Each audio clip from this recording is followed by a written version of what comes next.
Hello friend, welcome back to my channel. सभी सहारा पीड़ित निवेशक साथियों का एक बार फिर से हमारे इस न्यूज़ चैनल पर हार्दिक स्वागत है। दोस्तों, आज हम आपके लिए वीडियो बनाने जा रहे हैं। ये उन 3 करोड़ लोगों के जो 80,000 करोड़ रुपए का आवेदन सेंट्रल रजिस्ट्रार के पास पहुंचा है। तो दोस्तों, ये उससे रिलेटेड है। जैसे कि आप जानते हैं कि 25,000 करोड़ रुपया जो सेबी के पास पड़ा था, जिसमें 129 करोड़ रुपया ही निवेशकों तक पहुंचाया, और 24,000 करोड़ रुपया जो इस वक्त सेबी के पास पड़ा है। और सेबी का कहना है कि सहारा के ये निवेशक सब फर्जी थे। तो दोस्तों, अब ये मामला बिल्कुल सामने निकल कर आ रहा है कि कौन फर्जी था और कौन असली था, क्योंकि ये 3 करोड़ आवेदन सेंट्रल रजिस्ट्रार के पास पहुंचने का मतलब ये है कि यहाँ पर 80 करोड़ रुपया का दावा बिल्कुल सही था जो निवेशकों ने यहाँ पर इस वक्त आवेदन दिए हैं सेंट्रल रजिस्ट्रार के पास। तो दोस्तों, ये कन्वर्ट का मामला था और सेबी विभाग ने इसकी सही तरीके से जांच नहीं की, क्योंकि सेबी विभाग के पास पूरी हिंदुस्तान की कंपनियों का जो है मामला चलता है। तो वो आगे दौड़ पीछे छोड़ वाले मामले इन्होंने किए हैं। जो रिपोर्ट सेबी ने दी वो बिल्कुल गलत रिपोर्ट दी। सेबी ने निवेशकों को यहाँ पर तीन करोड़ निवेशकों को फर्जी बताया, लेकिन उसने ये नहीं जानने की कोशिश की कि ये 80,000 करोड़ रुपया जो निवेशकों का इस वक्त आवेदन सेंट्रल रजिस्ट्रार के पास पहुंचे हैं, तो इस सेबी की रिपोर्ट को यहाँ पर बिल्कुल झूठा ठहराया जाता है, क्योंकि सेबी ने अपनी मन गढ़ंत यहाँ पर रिपोर्ट दी और उनने निवेशकों को फर्जी बताया।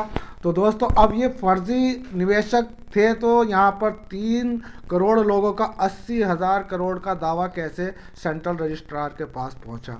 अब बात करते हैं दोस्तों सेंट्रल रजिस्ट्रार के जो इस वक्त यहाँ पर एक आवेदन चल रहा है, यानी कि यहाँ पर जो इस वक्त सहारा रिफंड पोर्टल पर आवेदन की प्रक्रिया चल रही है, उससे ये मामला साफ होकर आया है कि यहाँ पर जो एक 3 करोड़ लोगों का 80,000 करोड़ रुपया का जो यहाँ पर इस वक्त आवेदन गए हैं, तो ये कन्वर्जन का मामला यहाँ पर अब उभर कर आया है। कन्वर्जन कराने वाला सुब्रत राय तो स्वर्ग सिधार चुका, लेकिन सेबी अभी जिंदा है। सेबी ने जो रिपोर्ट दी है, उस रिपोर्ट के मुताबिक सेबी की यहाँ पर झूठ पकड़ा जाता है, क्योंकि सेबी एक निकम्मी एक संस्था है जो यहाँ पर निवेशकों के 3 करोड़ निवेशकों का 80,000 करोड़ रुपया जो है यहाँ पर दावा किया गया है, और ये 80,000 करोड़ रुपया उन्हीं निवेशकों का है जिन्हें यहाँ पर सेबी ने फर्जी बताया।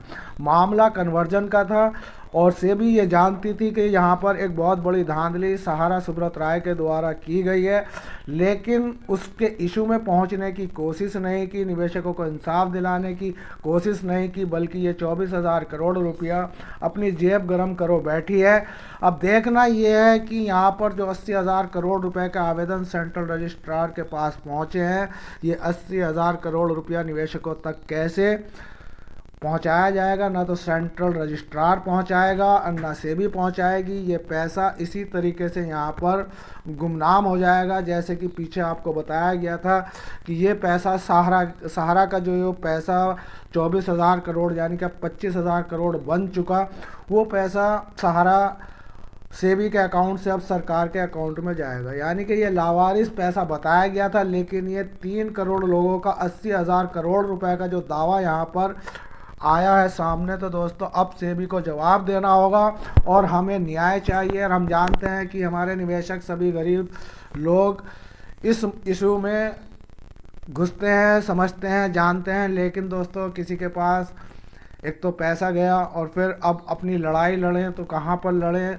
अगर जंतर मंतर पर जाकर निवेशक अपनी लड़ाई को पहुंचाते हैं या कोई धरना प्रदर्शन करते हैं, तो वहाँ पर यहाँ पर जो है निवेशकों के साथ अधभरता होती है, यानी कि सेंट्रल गवर्नमेंट इनके ऊपर लाठियाँ भांजती है और इन्हें खदेड़ने का काम करती है।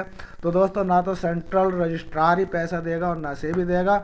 मामला यह है कि अब जो है निवेशकों का पैसा जो है ये समझो कि लुट चुका है, और कितनी भी कोशिश निवेशक कर ले, कहाँ तक निवेशक कोशिश करेंगे, क्योंकि सरकार गूंगी बहरी होकर बैठी है। वो निवेशकों के हित में नहीं है, वो केवल निवेशकों को यानी कि गुमराह करने वाले पोर्टल और गुमराह करने वाले जो अपने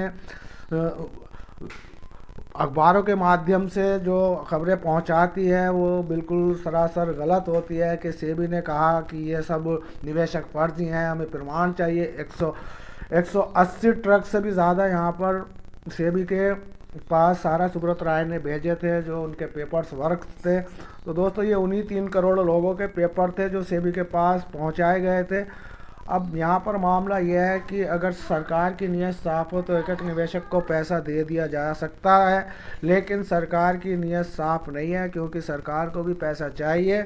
ऐसे ही इकोनॉमिका को बढ़ाना कोई ऐसे ही नहीं, ऐसे ही निवेशकों का, जो गरीब निवेशकों हैं, वो कोई एक सहारा ही कंपनी नहीं है। 300 कंपनियों का पैसा सेबी की आड़ में, ईडी की आड़ में और जांच एजेंसी की आड़ में इन कंपनियों को धराशायी कर कर लेकर बैठी है। ऐसे मामले में अरबों खरबों रुपया यहाँ गरीबों का लुट रहा है, लेकिन अंधेरी नगरी चौपट राजा वाला यहाँ पर एक मामला चल रहा है। तो निवेशक अपने पैसे को लेकर कितनी भी हाय तौबा मचाए, जंतर मंतर पर जाए या कहीं भी जाए, लेकिन यहाँ पर कोई सरकार इनके लिए आगे आने वाली नहीं है। चाहे वो भूतपूर्व सरकार हो या वर्तमान सरकार हो या कोई भी सरकार हो, ये सारी सरकारों का एक ही मैटर है, पैसा गबन करना, और वो कर चुके। तो दोस्तों ये थी आज की एक 3 करोड़ लोगों के 80,000 करोड़ रुपए का अगर आवेदन सेंट्रल रजिस्ट्रार के पास पहुंचा है तो सेबी को बताना होगा कि फर्जी निवेशक अब कहां हैं। तो दोस्तों ये थी सहारा से जुड़ी आज की ताज़ा अपडेट पसंद आए तो चैनल को सब्सक्राइब, वीडियो को दोस्तों में शेयर